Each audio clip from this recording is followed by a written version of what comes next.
Oi, gente! Sejam bem-vindos a mais uma coluna aqui do Fora de Si.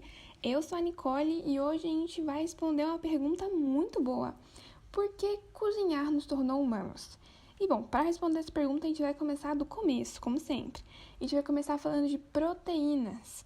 A gente sabe que as proteínas são as moléculas trabalhadoras da sua célula. Você é feito de proteínas. Você tem enzima, tem tecido, você tem olho, tem cabelo. As escamas do peixe são feitas de proteínas, mas elas também são responsáveis pela nossa distinção, o fato de que eu não sou igual a você. E isso se dá pelo dogma central. Então a gente tem diferentes sequências de DNA, logo a gente também termina com sequências diferentes de aminoácidos nas nossas proteínas.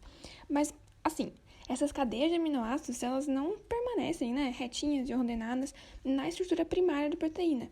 Essa proteína ela vai se torcendo, se dobrando, de forma que ela consiga cumprir a sua função no seu corpo. Ou seja, a função de uma proteína ela está muito diretamente ligada com a sua função.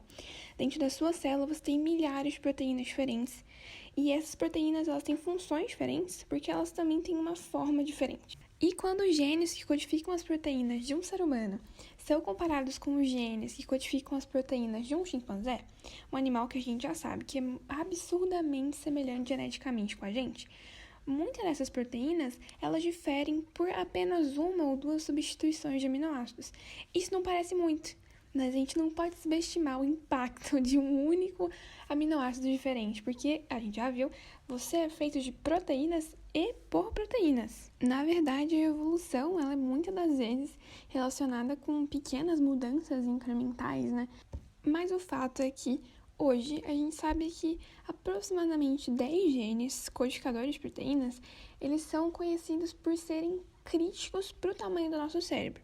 E eles mudaram rapidamente seres humanos. E o exemplo mais conhecido é o ASPM, a proteína fuso anormal associada à microcefalia. E ela regula o número de vezes que as células troncos neurais elas se dividem, sendo que quanto mais vezes elas se dividem, maior vai ser o seu cérebro. E a gente sabe que essa proteína ela é muito importante porque defeitos no ASPM eles estão ligados à microcefalia, onde o córtex ele não vai ser muito maior do que o de um chimpanzé. A questão é, por que a gente teria o cérebro maior do que o de um chimpanzé? E a resposta está provavelmente no extremo custo de energia que um cérebro tem.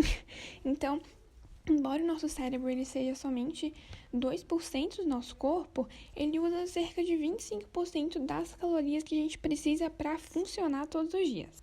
Então, na maioria dos primatas, parece ter um limite para o tamanho do cérebro, justamente porque o cérebro ele requer muita caloria. Então, uma pergunta interessante é justamente o que permitiu superar essa limitação para poder suportar o nosso cérebro de hoje. E uma das interpretações está no livro do Richard Wrangham, um livro de 2009, que em português o nome é Pegando Fogo, Por que Cozinhar nos Tornou Humanos. E esse é um livro incrível, eu terminei de ler ele semana passada, eu acho, e, muito bom, tanto que eu vou ler trechos dele aqui na coluna de hoje para te instigar a ler esse livro incrível. Então vamos começar com o primeiro trecho. Ele tá bem no comecinho do livro, assim que você abrir o livro já vai encontrar. E então, vamos lá, ele é assim. A pergunta é antiga. De onde viemos? Os gregos da antiguidade diziam que as formas humanas tinham sido moldadas pelos deuses com argila. Hoje sabemos que nossos corpos foram moldados por seleção natural e que viemos da África. No passado distante, muito antes que as pessoas começassem a escrever, a lavrar o solo ou a usar barcos, nossos ancestrais se viam ali como caçadores-coletores. Ossos fossilizados revelam que temos parentesco com africanos que viveram 1 milhão de anos atrás, ou mais, e eram pessoas com uma aparência muito semelhante à que temos hoje. Nas rochas mais profundas, porém, os registros da nossa humanidade vão diminuindo até por volta de 2 milhões de anos atrás, quando dão lugar a ancestrais pré-humanos e nos deixam com uma questão que cada cultura responde de uma maneira diferente, mas somente a ciência pode verdadeiramente decidir. O que nos tornou humanos? Acredito que o momento da transformação que deu origem ao gênero Homo, uma das grandes transições da história da vida, brotou do controle do fogo e do advento de refeições cozidas. O cozimento aumentou o valor da comida, ele mudou nossos corpos, nosso cérebro, nosso uso do tempo e nossas vidas sociais. transformou-nos em consumidores de energia externa e assim criou um organismo com uma nova relação com a natureza, dependente de combustível. E ainda ali com base no livro, em 1998, um historiador de culinária, o nome dele é Michael Symons, ele ali combinou uma série de disciplinas e ele chegou a uma conclusão que, de acordo com Reagan, é a afirmação mais forte do que qualquer uma feita antes. A afirmação do Symons foi assim: o cozimento é o elo perdido, que define a essência humana, atribuo nossa humanidade aos cozinheiros. E uma outra frase que é interessantíssima que é do Felipe Fernandes Armesto. Ele disse assim, que o cozimento ele é o índice de humanidade da humanidade. Isso é muito interessante, né, cara? Mas então a resposta para aquela pergunta, né, de como que a gente consegue suportar o tamanho do nosso cérebro de hoje, é algo que você talvez tenha pensado, talvez não, talvez tenha deduzido, que é que a gente cozinha.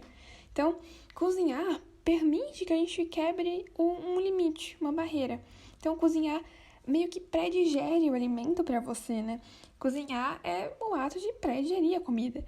E com isso a gente consegue obter mais energia da mesma quantidade de alimento. Então, porque o alimento já é cozido, é pré-digerido, ele é mais fácil de mastigar, ele é mais macio. E, consequentemente, esse alimento ele vai ser digerido no seu intestino em muito menos tempo do que ele seria se ele não fosse cozido. Na real, muitas sequências de genes que nos diferenciam dos chimpanzés, por exemplo, eles afetam a forma como a gente digere o alimento. Pô, isso é muito doido, né? Porque cozinhar permitiu que a gente suportasse o nosso grande córtex cerebral, que por sua vez também suporta, pensamentos complexos, sociedades complexas. Nisso, se os nossos ancestrais não tivessem conseguido uma maneira de extrair mais energia dos mesmos alimentos, provavelmente a gente teria um cérebro muito menor do que o que a gente tem hoje. E nisso a gente passaria boa parte do nosso dia mastigando. E para acabar, eu quero ler mais um trecho do livro do Reagan com vocês. E é um dos meus trechos, preferidos. E vamos lá, ele é assim: a dieta é muito considerada uma chave para a compreensão do comportamento social nas diferentes espécies. A busca de alimento é fundamental para o sucesso evolutivo e estratégias sociais afetam a qualidade da alimentação dos indivíduos. O tamanho dos grupos de chimpanzés ajusta-se rapidamente a mudanças mensais na densidade e na distribuição de árvores frutíferas. A sociedade desses macacos difere acentuadamente da de gorilas graças à dependência de ervas em que esses últimos se encontram. Consideremos a maciez. As comidas ficam mais macias quando cozidas e, em consequência, nós podemos ingerir mais rapidamente do que quando cruas. Assim, o fato de poder contar com alimentos cozidos permitiu à nossa espécie reestruturar inteiramente o dia de trabalho. Então é aquilo lá que eu disse, né? Em vez de você passar metade do seu dia mastigando, agora você faz outras coisas. Mas voltando.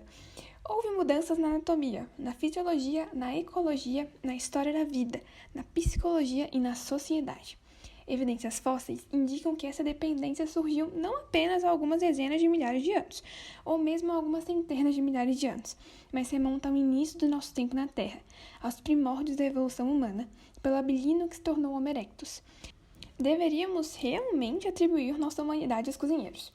Essas afirmações constituem a hipótese do cozimento. Elas dizem que os humanos estão adaptados ao consumo de alimentos cozidos, da mesma maneira essencial com que as vacas estão adaptadas a comer capim ou as pulgas a sugar sangue, ou qualquer outro animal está adaptado à sua dieta característica. Estamos adaptados ao regime de alimentos cozidos, e os resultados impregnam nossas vidas, de nossos corpos às nossas mentes. Então é isso, gente, eu acho que é isso. Muito obrigada por me ouvir. E até a próxima. Por favor, leia o livro do Richard Reagan. Novamente, vou falar o título de novo, hein? É Pegando Fogo, Por que Cozinhar nos Tornou Humanos.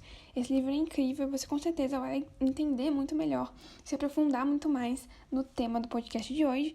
Mas um beijo e até a próxima.